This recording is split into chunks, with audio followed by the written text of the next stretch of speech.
Good afternoon, everyone, and welcome to today's webinar entitled Affordable ERP for Mining Companies, an Introduction to SAP Business by Design. My name is Rihanna Thompson, and I will be your moderator for today, and we just have a few announcements before we begin today's presentation. This webinar is designed to be interactive between you and our presenters. So if you have any questions during the presentation, feel free to type them out into the Q&A panel. However, in the interest of time, we will try to answer all questions during our Q&A session. We will hopefully have time to get to everyone. Now, without further ado, let's introduce our presenters for today.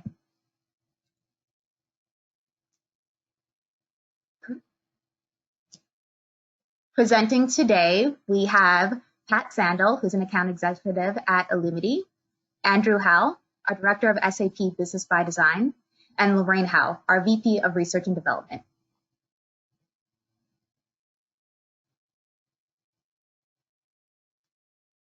Throughout today's presentation, we will be reviewing Illumity at a glance, why SAP, our mining experience, SAP Business by Design, an overview of production analytics, talk to our solution experts, and then we'll transition into our Q&A. Without further ado, Pat Sandel, you can begin now.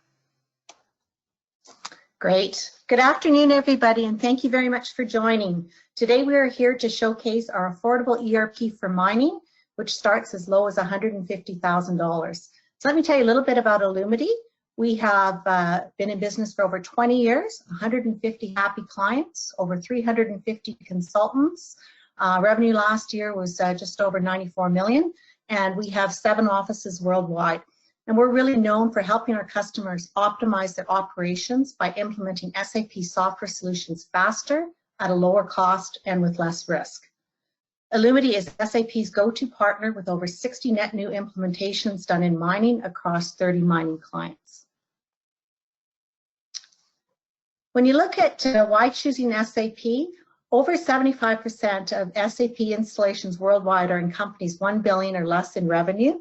And not sure if you knew, but 17 of the top 20 mining companies worldwide have chosen SAP Solutions. And we've taken that solution and developed a solution specific to the needs of junior mining companies. So whether you're in exploration, development, or production, we have a solution for you. Here is some of the companies that we've had the privilege to work with in the mining industry, and happy to have you speak to any of our customers that are running our solution. We work mostly with companies that are headquartered in mining in either Canada or the US, and many of these companies have mine sites around the world, so we have done many, many global implementations, and you can see a list of some of the countries that we've worked in. In terms of the solution that we're going to be showcasing today, it starts with a strong financial and management accounting solution. It then goes into a procure to pay, including approvals for expenditure and integrated requests for quotation processes. It also includes full project management, so whether you're managing assets under construction or you want to be able to manage project completion and settlement to fixed assets, that's included as part of the project management solution. It is a global solution, localization support for various countries around the world, including multi-company, multi-currency, and multi-language support. And we'll also be showcasing the SAP Analytics for mining, looking at key performance indicators to measure corporate performance, as well as production statistics for mining operations. It's all built on SAP's fastest growing ERP solution, which is SAP's Business by Design, also known as a suite in a box. It comes complete with all of the functional applications on top of our mining solution template, and allows for being able to utilize the solution on a desktop, on a mobile device, with built-in analytics, e-learning, and workflow. And without further ado, I'm going to turn it over to Andrew, who's going to take you through an overview of SAP Business by Design.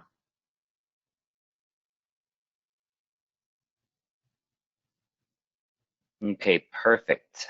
So I'm just going to show my screen here so we can see the Business by Design solution.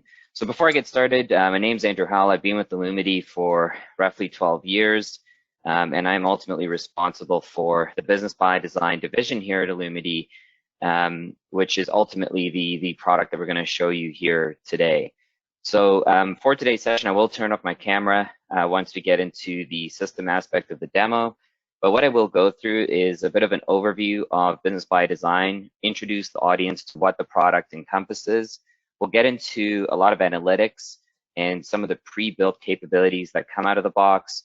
And last but not least, we'll actually dive into some of the core transactions and abilities of the solution that you need to facilitate your mining operations. And we'll also take a sneak peek at the built-in organizational structure, which helps facilitate that whole architecture in what I like to call the backbone of our solution. So no further ado, I'm going to jump into the demo now and walk you through the ins and outs of our solution from a ByDesign perspective. Let me just turn my camera off here. All right, so the first thing I wanted to point out is that we are in a Google Chrome browser, and ByDesign is a true cloud-based product in that it works with any state-of-the-art browser as long as you have an internet connection. The recommendation from SAP is to use Google Chrome, but it is also supported on Internet Explorer 8 and above, Microsoft Edge, Firefox, Safari, you name it. Within the environment, you'll notice here that we actually have a number within the URL. This particular number is pertaining to our demo environment, but if you were to move forward with ByDesign, you actually receive two environments, a productive environment and a test environment to support your operations. And you, of course, will be enabled yourself as a customer to refresh your test environment on an as-needed basis. So what I'm doing for today's demo is I will be logging in with a controller or VP of Finance login, which again has security implications in terms of the access that this particular profile has within the system. So when I log into Financial 01, which is our controller or VP of Finance, you'll notice that we land on what's known as a Launchpad. A couple things to bring to your attention in terms of ByDesign as a solution, generally speaking, is that within this Launchpad, we have an inbox here, which brings to the user's attention various different items, tasks, notifications, you name it, which implies that there is a messaging or communication mechanism built within the product that facilitates the various end-to-end best practices that reside within our solution. In addition to this, you could see that we could customize the solution here. So I created a section called Custom for Mining. It touches on things like fixed assets, distribution of cost, intercompany journal vouchers, projects, which are, of course, extremely important to the mining space in terms of assets under construction and those various initiatives. But there are other things here that I've also included, like being able to change your exchange rates, open close periods, so on and so forth. We also have some embedded KPIs, supplier aging payable, for example, which you can see is on the rise. The different colors signify the health of that KPI relative to the corporate objectives that I've set for, this demo company. And then last but not least, we do have these external tools that you could reference, which you'll see later when Lorraine gets into the production statistics aspect of our demonstration, whereby she can click on a tile for SAP Analytics Cloud and access our reporting solution directly from Business by Design. So the Launchpad is customizable on a per user basis, and you're able to easily customize this solution by going into personalization mode. And there are a couple things that you can do here. You could basically drag and drop tiles from one location to another. I can also change the description of that particular tile if I wanted to name that transaction to something that was more meaningful to me as a user. And I can, of course, add transactions by simply clicking the plus sign and then using the pin icon to then, add that transaction to this particular Launchpad. So I'm not going to do that for the purpose of this demo, but just to show some of the ease of use of what every user has at their fingertips. So what I'll do here is just exit personalization, continue without saving, and then we'll go into a couple of other general capabilities that you have at your fingertips.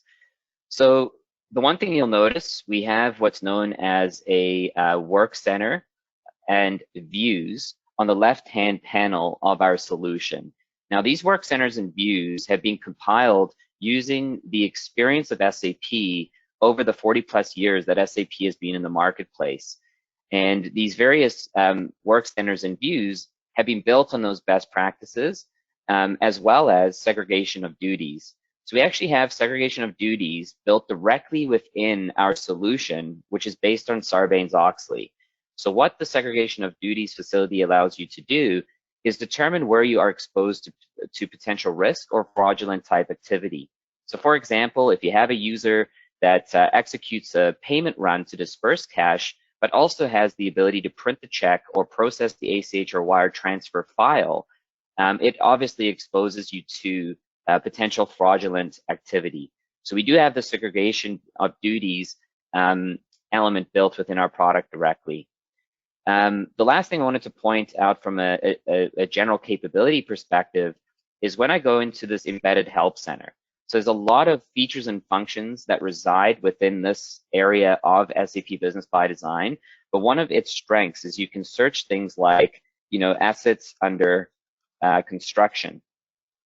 So when I search a certain term, or I have potentially a warning message that the system has provided me as I'm going through a certain transaction, I can use the Help Center to help problem solve those certain circumstances, but I can also look into how the system works in a certain area. So what I've done, just to save some time, is I've created a tab here at the top which explains how assets under construction works from an accounting posting perspective. So when you search these topics related to your solution, you can actually use these documents to determine, first of all, what the solution has out of the box, and then the process flow that supports that particular business requirement. So I'm not going to get into the details here, but you can see that the assets under construction debits and credits from an accounting perspective are outlined within this particular document. Okay, so we'll actually see some of that in action today. I just wanted to point out the power of the Help Center and being able to search things of that nature. So next, what I want to get into is the power of analytics. And what we'll do is dive in to a variety of different KPIs, and we'll actually land in we'll land on some underlining business transactions that are important to mining. So let me just remove the Help Center there and get some more real estate here by decompressing the Work Center view. So the Home Work Center, I went to the Home Overview screen, is basically an area that is also out of the box to every user. Every single user, regardless of the access they have within the system, will have access to this area of Business by Design. And you'll see here that from a controller or a CFO's perspective, VP of Finance, they have all these different KPIs and metrics at their fingertips. I'm not going to go through every single one of them, but did want to point out a few interesting KPIs that are pertinent to mining. So one KPI that I love to describe is this Maverick Spend.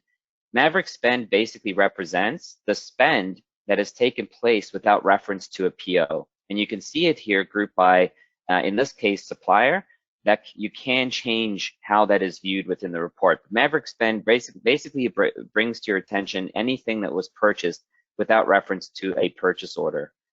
The one thing we will do, and I'll get to it in a moment, is the Supplier Payables Aging KPI. We will drill down into this KPI, and I'll show you the power of analytics in a moment.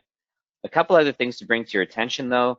We do have this project cost allocation report, and you can see here at a project level the breakdown of the different costs that you might incur for that particular project. When I scroll down further, we have vendor price reliability. In this price reliability report, you can see where your vendors have been compliant in regard to the agreements you've had in place from a purchasing perspective. So in this example here, the price that was negotiated on our purchase order versus what was actually invoiced in accounting, there was a 20.33% discrepancy. So again, it's just the power of the KPI bringing certain information to your attention. And then last but not least, before I actually dive into one of the KPIs, we have vendor delivery reliability. So here you can get insight into the various different purchases that you have and how reliable certain vendors are on meeting their commitment dates. So if you had an expected date of, say, May 20th, when you're expecting the receipt of certain materials to your site, but it arrives, a few days late. In this example, you could see it's 39 days late. The system brings that to your attention. And the color coding here, whether it's, red, yellow, green, you name it, is based on the thresholds that you define as a part of the project, the implementation, and are specific to your organization's requirements. So a couple of things I just wanted to showcase from here is the ability to drill down and slice and dice the various information that resides within the system. So here, if I click on Supplier Payables Aging, I actually drilled down into the underlying definition of this particular KPI. So here you could see that we've set certain target levels, warning levels, and alert levels of where we want to retain, our supplier payables aging amounts. And from here, you can see by bucket the amount that you have overdue. So we have in the 61 to 90 days, 770,000 in outstanding payables. I can actually break this down by going into the individual buckets. So if I go into 91 to 120, I can actually see the breakdown by supplier as to where those open payables reside. Okay, and these reports can also be customized as a part of the project, which we quite often do entertain as a part of the implementation cycle. So from here, I can actually go into the underlying definition of this report and slice and dice the data to something that's more meaningful for the objectives that I'm trying to achieve. So again, the abilities that you're going to see here reside within all of the reports that come out of the box in ByDesign. And a couple of points just to mention, there are 600 or 467 different report definitions that you can use at your fingertips to get the data to a certain form that you'd like to see. But it also all sits on an in-memory computing database. So for those of you that are not technically inclined, it just basically means that the database is super responsive and fast from a performance perspective to compile the various different analytics that you're assessing. So what I'm doing here, I'm just going to remove the bar chart and get it just to one singular view. I'm going to change the pie diagram to a typical table view just to show the power of being able to slice and dice the data. You will notice here that there are a bunch of different types of graphs that you could change this report view into. But when I change it to the table view, I'm now looking at the raw data. A couple of things that you can do. You can change the different buckets if you wanted to see the aging in a different format. And of course, you can expose additional fields that you might want to see as a part of this data. So what I want to do here is basically bring in my business partner and my supplier invoice ID, which is basically the invoice number, and have that as a part of the output of my data. So when I click OK here, you can see that it's a bit messy. So what I'll do is drag and drop my KPIs to the column area of the system here. So now you can see that we're viewing this real-time data by vendor, by the actual invoice number, by the bucket that invoice falls into in terms of where it stands from an aging perspective. From here, I can add totals quite easily. So I basically click on these three dots, go to my characteristic settings, and include a result row. Let me just click OK there. Once I add the result row to the report, you can now see that the result row has been embedded. I can also create an overall result row at the business partner level, but just for the essence of time, I want to get into what you can do with this information. So once you've created this report into the format that you like, you can of course save this view for future reference. You can see here that we have the view and the selection at the top.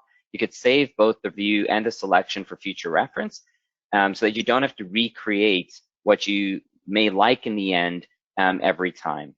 So from here, there's a couple things you can do. You can send this report through email as an attachment for a receiving user to open and ultimately look at it from their perspective. You can send it as a link through the email directly as well. If you send the link, the receiving user has to have access to the same area of the system in order to view that information, which again is based on the security that you define as a part of the project. One thing to point out, that sending emails directly out of ByDesign, you simply configure your email domain within the system, and as long as you maintain the email address of the individual users on their employee IDs, you're able to then use the system to communicate with the external world in a very simple manner. You can also download this report in various different formats. One interesting format would be to download it within CSV, but still connect it as a data source. This would allow you to actually have an active connection with the system, but through Excel. So in this case, I could refresh the data and it would automatically update that CSV formatted file. I can also navigate to Microsoft Excel. There is a pre-delivered reporting add-in that allows you to log in into your environment and then use the power of Excel to slice and dice the data. One thing to note, the abilities that come out of the box with this add-in are the same as the abilities you see here. So in terms of being able to manipulate the view and the selection, the way I've done it here, it works in a similar format in Excel in a big pivot table. Now, what's unique about this particular aspect of Business by Design is you actually have the ability to drill down from the system into the underlying data objects. So in this case, what I'm going to do is drill down into the supplier, Omego, which we were going to show some further information, but I could also drill down into some of these invoices from here if I wanted to gain further information as to what is outstanding with that particular vendor. But from here, I go into my business partner overview. The reason why a vendor has a business partner role is because you might work with that particular vendor in multiple capacities. So here you could see that they're set up as a supplier, a bidder, and in a unique circumstance, a freight forwarder. They could be involved from a bidder perspective if you had the need for RFQs and you set out a bid to your supplier based on what you want to purchase. But of course, the supplier represents the link to the procure to pay aspect of our solution and ultimately the subledger of this particular supplier.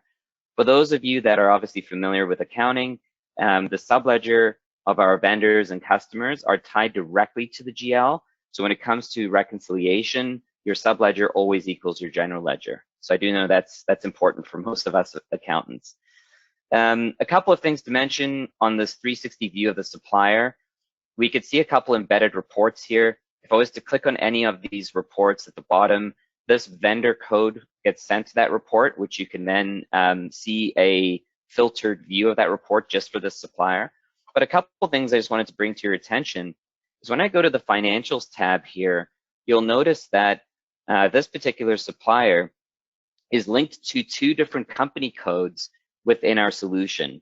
So we have two different entities in our solution, which I'll get into later in the demo. But we basically have balances held for each of the companies that work with this particular supplier. There's other information here, but just to keep things focused, I'm going to the purchasing tab, and I'm actually looking for a particular purchase order, which is linked to our assets under construction project that we'll view momentarily. So purchase order 506, anything with a blue hyperlink basically represents a drill down.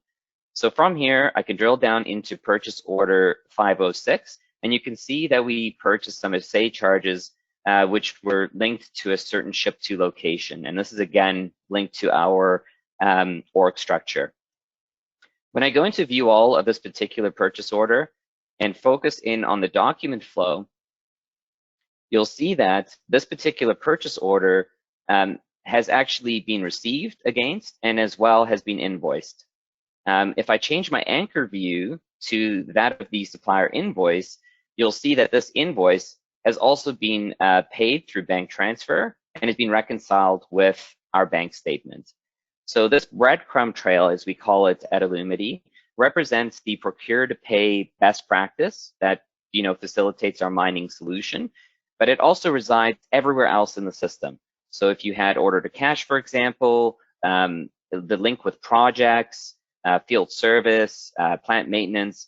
All of these different breadcrumb trails reside within our solution, so you can easily understand where the underlying transaction you're looking at has come from in terms of upstream and where it has been reconciled potentially downstream. But before I get into some of the details related to how these journal entries flowed and into projects, you will notice that we have approvals on every single document. You can attach items, of course, as needed. So you can use ByDesign as a form of document management in terms of referenceability. And you can, of course, drill down into further information from here. So what I wanted to bring your attention to is when I go into the goods and service confirmation journal entry, there's a couple concepts that I'd like to explain within the journal entry itself, and then I'll talk to what it represents. But the first thing you'll notice is that we're looking at a journal entry that's related to the set of books Canadian GAAP. We can basically manage multiple sets of books. You'll see here that we have IFRS down at the bottom, which basically represent ledgers. So when it comes to managing an international type profile, localizations in Canada, the US, and then having a global ledger in IFRS for consolidations, we have the infrastructure to support those requirements, and they do come out of the box known as localizations.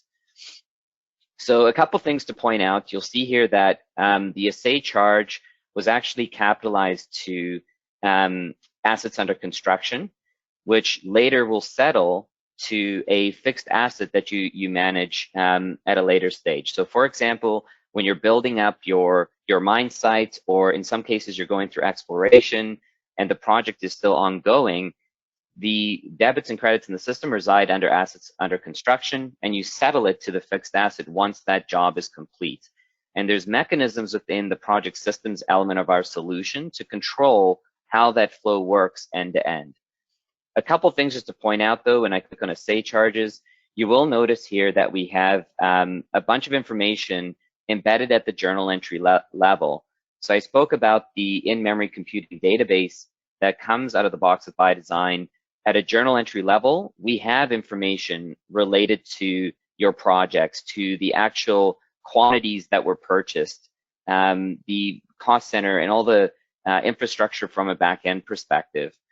If I go to our related journal entry here, the other set of books entry, and I just clicked on, I'll exit that, I do apologize. When I click on the journal entry, this actually represents the receipt of the assay charges when they were entered in the system, and it's tied to accounts payable. So once in this example, it goes to unbilled payables, which is later cleared with accounts payable once you process the invoice. So in this case, we process the assay charges that we received on site, and the accounting department will then later reconcile this with the invoice they received from that particular supplier. When I click on assay charges here, again, you'll see we have a variety of different metrics that we could drill down further into. What I wanted to click on here is the actual project. So the power of ByDesign and assets under construction is that you use the concept of projects. So if you're familiar with Microsoft projects, for example, the abilities of managing a project within ByDesign come out of the box with our solution, but ties into finance, wherein these costs accumulate into an assets under construction asset class, if you will, which again later gets settled. But this is just showing the power of projects. So I'm not going to get into all the detail of this. We can follow up maybe in a future webinar on the power of what we can do within projects. But here you could see a lot of the abilities. And for the purpose of this demo, kept it very straightforward in that the work breakdown structure of this project is a single line item. What I wanted to draw to your attention is when I go to the project overview of this particular project, there's some embedded analytics that we can view directly from the project. So you can see here on this particular exploration of a new property, we can actually see the different costs that we've incurred to date related to the exploration of that property. And it's embedded directly within this project management module of ByDesign, which again ties into assets under construction. So you could see, I know that I've gone, a certain distance down a path, And I just wanted to review how I got here, because we're looking at a project with all these different costs. So I got to this project from ultimately drilling down to it from a journal entry. This journal entry represented the original journal entry of a goods receipt that we had processed, which automatically was transferred from your P&L to assets under construction. This journal entry we got to from drilling down through the document flow of our procure to pay best practice. So I went through the goods and service confirmation here to get to that journal entry. I got to this purchase order from the 360 view of my supplier, where we saw the different, company balances that we owe with each of the companies in our system to this supplier. And I got to this 360 view of the supplier from a KPI, from a report that we had customized after drilling down from a KPI. And this KPI was brought to our attention on one of our main landing pages in ByDesign, which contained a variety of different KPIs, bringing various information to our fingertips. So just to kind of reiterate the power of our solution and the way that you can basically navigate through the different pieces of information that are brought to your attention, and being able to see the underlying transactions that drive that information is extremely strong. So I just wanted to recap how we got all the way down to that project-related report. What I'm going to do here is actually navigate back to my Launchpad, and I'm going to close off with the organizational structure aspect of the demonstration. So here we have what I like to call the backbone of our solution. This is what drives the not only the financial setup of the solution, but also the HR reporting lines within the solution. So what I'm going to do here is just change to the chart view to kind of explain a few key concepts here. So at the top, you'll notice that we do have a date associated with this org structure. What this basically represents is, as of this date, this is how the company was modeled within the SAP Business By-Design solution. What that implies is that if you were deciding to acquire maybe another mine within the industry as a part of your acquisition strategy, or maybe you wanted to decentralize your operations, as your organization grew at a certain point in time, this effective from date facilitates the ability to accommodate those kind of changes. So we're here today looking at the active area. The way that you can plan for that is you actually go into what's known as the planning area, where you can mock up different scenarios of how the company would look in concept, and then activate what you would need in practice once you've modeled up that scenario. A couple of things just to point out. You'll notice that in this particular demo system, we have a consolidation company above Almica and Innovate.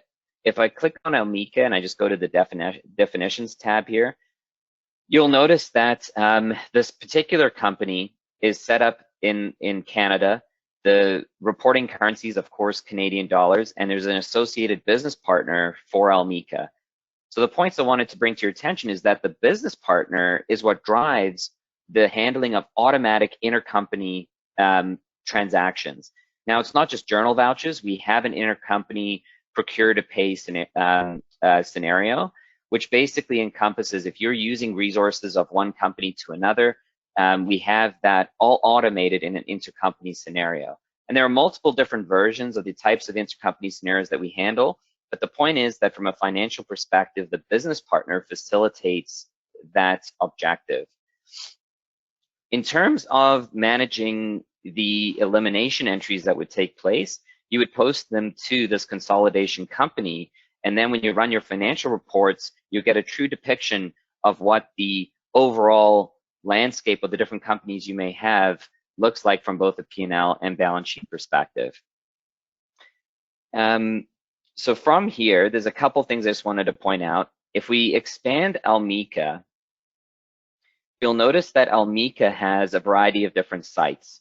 So we have the headquarters, which typically represents, HR and finance, and then we have different sites, right? So we have a site in Waterloo, we have a site in Ottawa, and we of course have what we call our mining best practice site.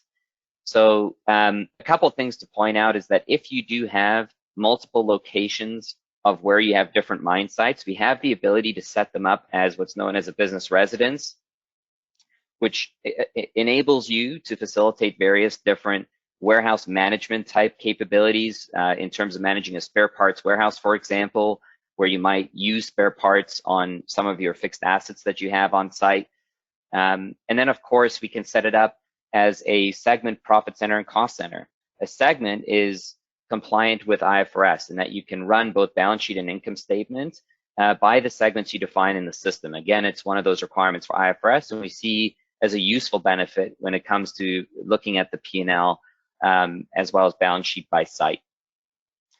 From here, what I wanted to do is just change into a table view and drill down a little bit into our mining best practice cost center structure. So as I expand site 3, you'll notice that we have a variety of different subgroups, and I'm going to get into one in particular just to show where the underlying cost center is. But what's important to note is that Illumity has built what we call this mining best practice profit center, cost center hierarchy.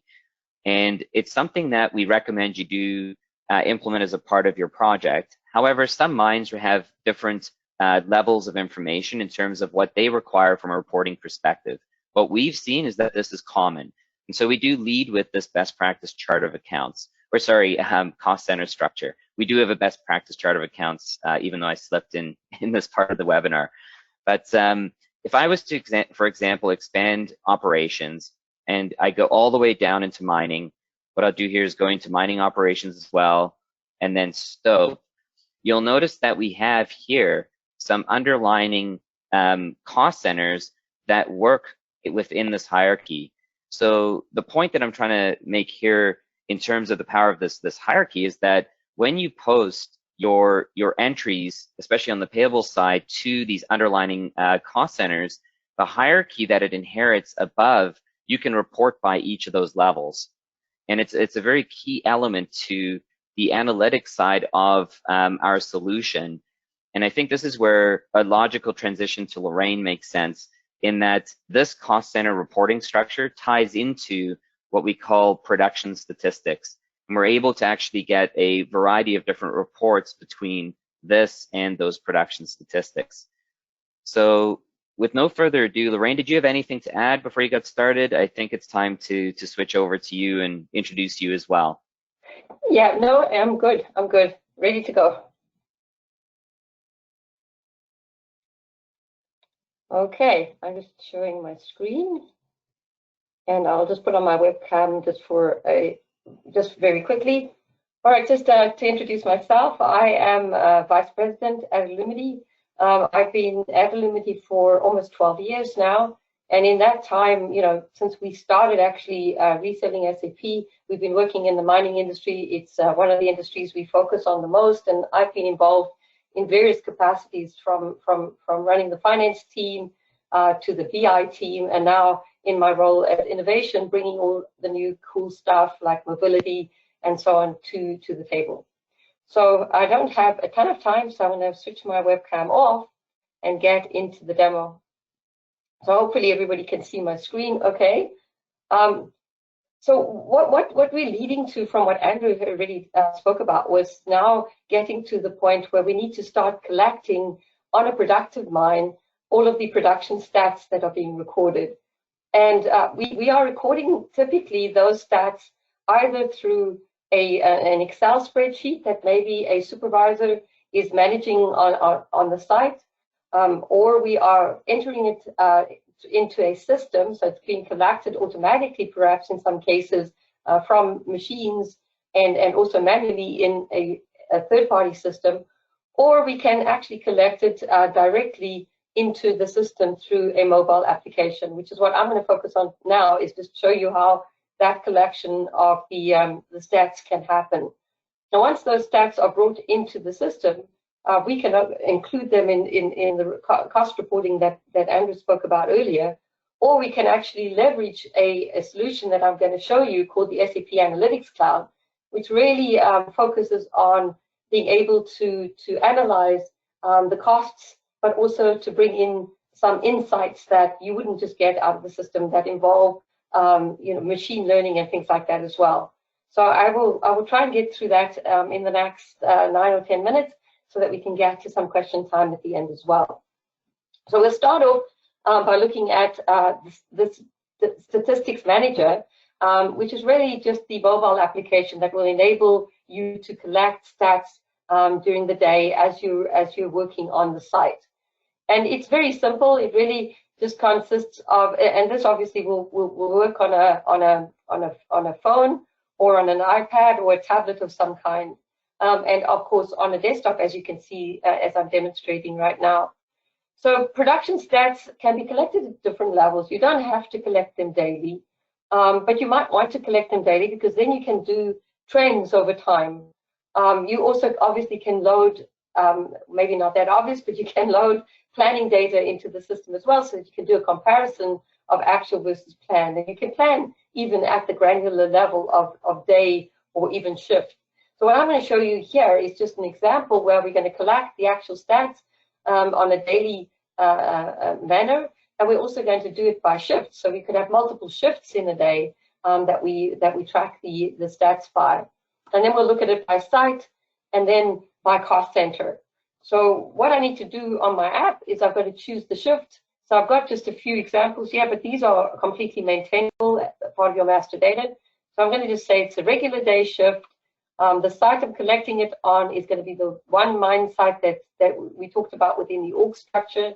And then the cost center that we want to assign this to, which would be the details below the scopes, for example, that we've set up under mining operations. And you don't really have to get to that level of detail. If you want to collect this overall at the mine level, you can do that as well. But just for ease of use, I just created it at the scope level. So we're going to collect it at this particular level in the mine. It's just a long haul that we're working against. And the supervisor would default, if I'm entering it on my mobile device, or I could be a clerk that's entering it for different supervisors. So I'm just choosing a supervisor in this case. If I'm creating plan, by the way, I can have multiple versions of that plan, but I'm just going to do actuals now to get through the demo in the allotted time that we have. So let's create some actuals here. So I just click on the create button. You'll see on the left-hand side, this would be the first screen on my app. That just shows me the data that I've entered. And then on the right side is a list of statistics that I've actually assigned as defaults to when I'm working on a long haul. And of course, these stats could be a lot more than these. I'm looking at tons produced, meters advanced, and liters of fuel used up for that particular activity. But if I click on the drop down here, you'll see there's a whole ton of different types of stats that you can create and track within the system. And these are just master data fields that you define as you need them. So if we wanted to enter the stats in here, we could say we're doing 150 tons today in this particular shift. We're also advanced like 3 meters, but slow today, and we used about 20 liters of fuel. These are all fictional, of course. If I hit the enter button, you'll see it brings in the units of measure and all those kind of neat things. And I can save that, and it would create an entry for my statistics for today in the system. So the record is saved successfully, and it's recorded against which I can now do all of my reporting. So if we go back to the home screen within my app, or on my device in this case, I can then click into the Analytics Cloud where I can start doing some reporting on these statistics. And typically what will come up is a home screen, which I have set up to kind of represent some of the mining stats and costs that I've been collecting. The costs are coming directly real time from the system, from the environment that Andrew just showed you. And then any of the stats that I'm showing you are stats that I've either entered the way I just did and recorded it into the system, or I've loaded it through an Excel file, or I've interfaced it with a third-party system. Here we're looking at, for example, the costs by cost center. And at some point in time, I'm going to want to record those costs together with the stats so that I could get a cost per ton, or a cost per meter, or even a cost per liter, if that was something that I needed to report on. And then I'm looking at cost distribution, my major costs into major buckets. I'm looking at the stats themselves, so the different types of tonnages, different stat key figures that I showed you on the app. And then also the system has generated some trending over time, which I would be interested in. But from this home screen, I can actually just open up the report in full screen to see some details. And I can go into any one of these. So this is the heap leach, for example, on mine 1. This is mining operations on mine 1. If I click on any of these, so let's say we go into mining operations, I can drill down from here in the app to the details underneath that. So I can see within operations, we've got hauling costs, maintenance costs, drilling costs, support services, and there is some engineering costs associated with that as well. So I can do that, I can drill back up, but maybe I want to get into some more detail. So I can actually click from here. If we go back to our home screen, I can go into my mining costs dashboard. And this is a full-blown dashboard that has information that brings all of those snippets that I had on my home screen into a comprehensive dashboard that shows me all the aspects of my operations. So you can see here in the left-hand corner, top left, there's the just a dollar amount showing me all my costs to date. I'm always posting stuff into my system, so 18 million is quite big, but that's what it's showing in the system. And then below, I can see that breakdown that we were looking at the home screen, which is by different sites and by different area within the site. One of the things that I like about this application is it also has these insights at the bottom. So it kind of tells me that heap leach has the highest amount in dollars, but it also tells me here that there's a 93% deviation from the average. So there's an average line there, and it tells me what that is. And it's also telling me that in December 2018, it was so much different to November 2018. So it gives me some kind of an insight into what I'm looking at. These are called smart insights that are embedded into the system that you don't have to think about. It generates these comments itself, just based on the metrics that you're looking at. If I wanted to view more of this, I can actually click on the view more, and it will bring up additional information on this, or additional insights on this particular dashboard, or this particular graph that we were looking at. You can see there's some information above, and I'm not going to get into all the details of all of it. But what I do like at the bottom, it actually takes me into the GL accounts, or the expense categories of those costs that we looked at. So it's telling me that cyanide, by the way, is one of the top expenses that we've been incurring in all of these different areas of the mine. So I can actually click on that, and it gives me a full graphical view of all the major expenses, and these are typically GL accounts that are probably set up in the system associated with the costs that we're looking at. And if I go into edit mode at this point, I can actually take that smart insight. So let me just go back into there. I actually closed it by mistake. I can actually take that smart insight that we just saw for the cyanide and add it. So I can actually add it into my canvas here. So I can add it into a new page, or I could just bring it into this canvas, and you'll see it will create it here at the bottom of this. And then once I'm in this mode, I can actually go in here to the designer, and I can go and change the kind of graph I'm looking at, and change the colors, and I can build my entire dashboard just from these smart insights without having to think up ahead of time. So that is something I just wanted to quickly show you. On the trend side, this is now really using predictive analytics that's embedded into the solution. I can kind of see the trend, the forecast.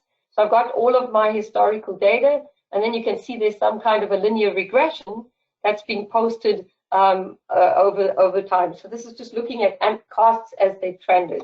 And then here it's shown me the actual possibilities either going up or down based on the analysis that I've done here. So if we just look at this particular graph in a little bit more detail, we can actually go in and change the forecast calculation to advanced options where I'm using exponential smoothing instead of the linear regression that we were looking at. All of these things are built into the application so that you can apply and use them there. Just to finish up a little bit also on all of these reports, I can also add comments. So if I wanted to go into any one of these things, let's just go back to view mode, for example. So this is somebody that's just displaying these. If I'm looking at any of these and I want someone to see a comment that I create here, I can actually just go in and add a comment. And this comment, your trend looks fine, or whatever I want to say here, I can place that comment.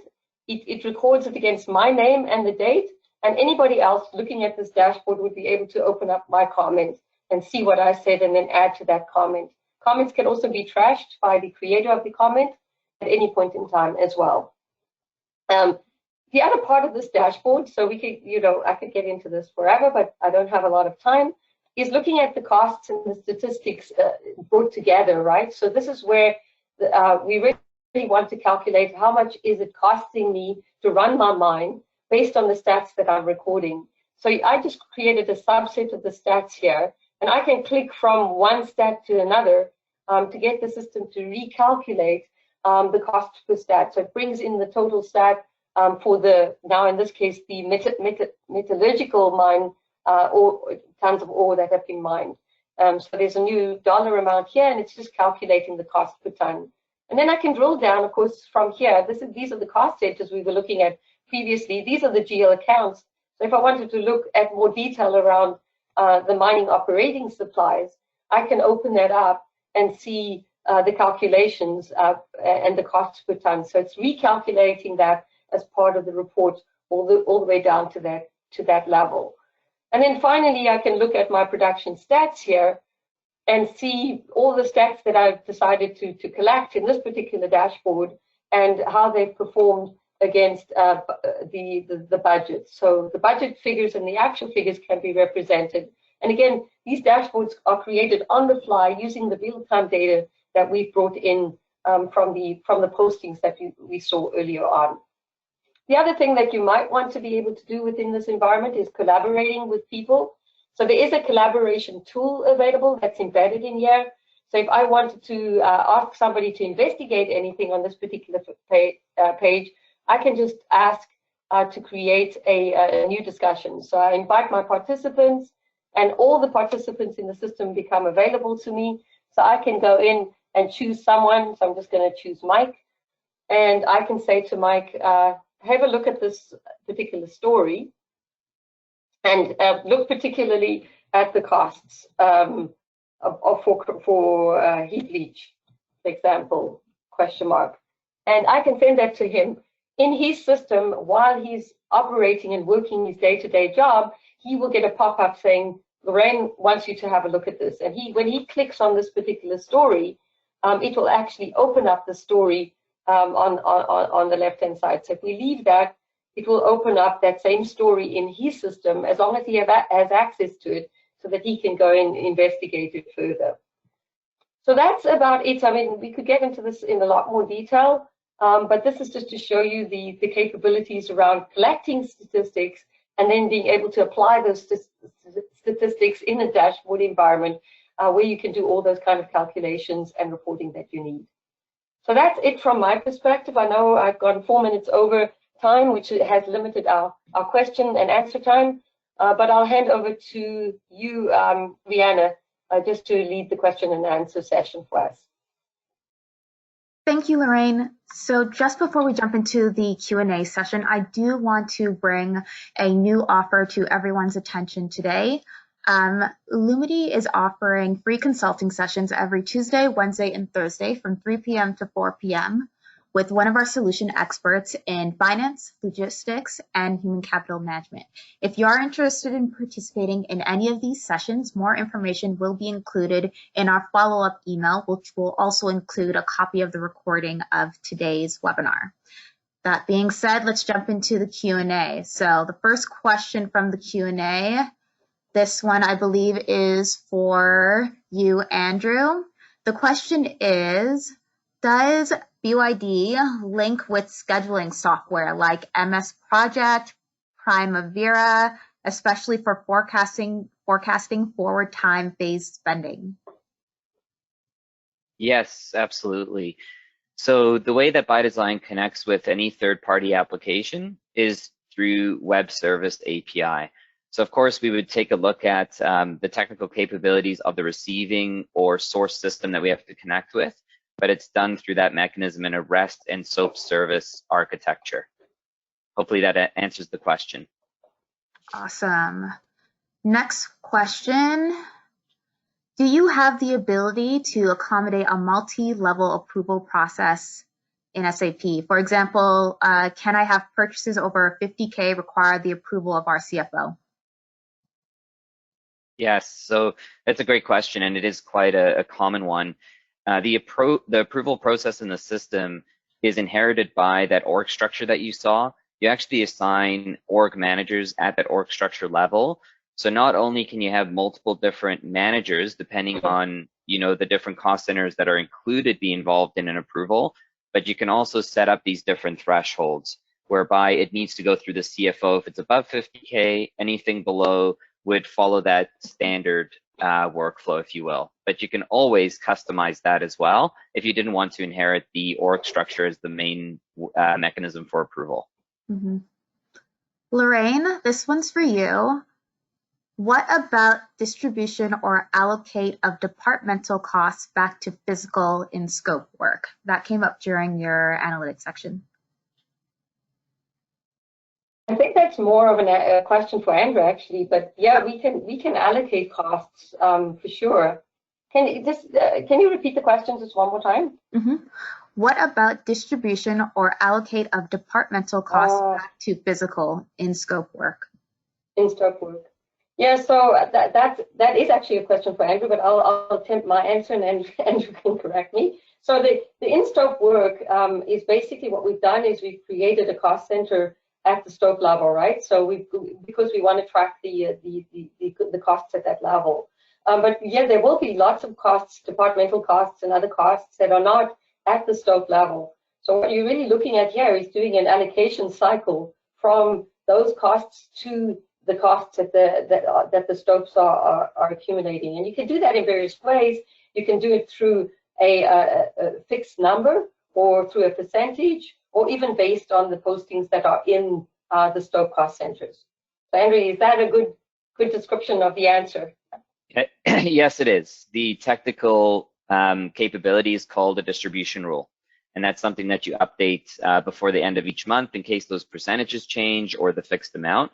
But once you make that change and run the automatic utility, it uses that logic to accommodate what Lorraine described. Awesome. The next set of questions is mostly in regards to integration. So how does the solution handle integration of product statistics with SIC tools like CommitWorks, budgeting tool add-ons, or XERES? Xeres, maybe? Yeah, so I think we might have to respond, Brianna, with a follow-up email to some of these integration questions specifically, because most of them will fall under the framework I've described. Really, the variable that we have to cover is the capability of those solutions that are being asked, can you integrate with? Because from our end, we're an open architecture. All the objects have a web service API associated with them. It comes down to whether or not the receiving or sending system has the ability to connect. So generally speaking, that's my answer, but I'm happy to respond with more detailed answers as a takeaway and do some research into those third-party applications. Yeah, I'll just add, like the software information collector tools, the SIC tools. I mean, they typically have the capabilities to send information over, and in that case, we wouldn't have a problem. The open architecture will allow us to bring that data into the analytics cloud directly if we want, if it doesn't have any implications on the financials, or directly into BYD if it does have financial implications. Mm-hmm. So we're officially just at time, so unfortunately we can't get to any more of the questions that we have today, but if you do have more questions, feel free to reach out to our team at the contact information provided in the invite. With that being said, thank you, Lorraine, Andrew, and Pat today for your presentations. I hope everyone found them insightful and enjoyable. And thank you to our attendees for joining us today. We welcome any feedback you may have from today's webcast. And on behalf of Illumity, I hope you all have a great day. Thank you. Thank you, Rihanna. Thank you. Thank you, everybody. Bye for now. Goodbye. Thank you.